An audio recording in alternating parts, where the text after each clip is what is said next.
एक केस, एक रेबीज का केस जो प्रूव हो चुका है कि रेबीज की वजह से थी भी नहीं वो डेथ जो लड़की की हुई है, उसको लेके 3 lakhs dogs are going to be relocated or rather killed. Why don't we accept that they're going to just be killed by the end of it?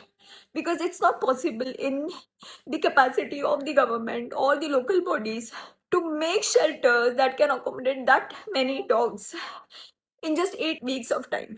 It is only going to be a mass killing of the dogs. It is the incompetence of the government and the local municipal bodies who have not been able to vaccinate these many dogs. They have not been able to sterilize these dogs.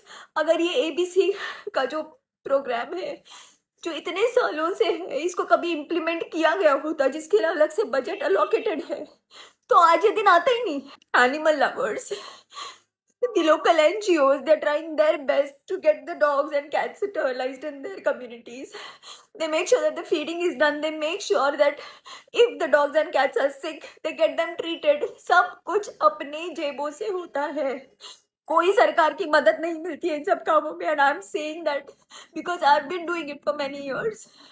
And we make sure that the dogs and cats are sterilized in that particular area क्योंकि नए बच्चे अगर पैदा होंगे तो वो फिर हमारी जिम्मेदारी होती है to get them adopted. And thanks to all these breed lovers, you are equally responsible for this situation in the country right now. Every single time that you all buy a breed dog or a cat, you are taking away the chance of that stray cat or kitten or a puppy. It's because of your greed to have a good looking dog in your home because these strays remain strays.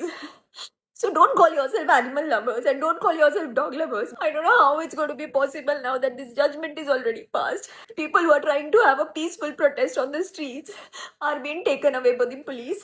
So I have no idea how this is going to work, but it's going to be death of compassion. I really don't know. I'm just saying that it's breaking my heart to even imagine what the dogs are going to go through. And I never imagined that being in a country like India, we are going to bear witness to a mass killing like this. I don't know what to do, what else to do. I don't know which authorities to approach. I don't know where to go and protest or voice my opinion. But all I can say is that it's just killing me from within. This is not done. Shame on us, shame on our country, and shame on who didn't think twice before passing a judgment. You could have taken the animal lovers, NGOs in confidence, and you could have asked, what help do you need from the government or the local authorities to reduce this number of dogs? Please, in some way or the other, just stop this. Take this decision back.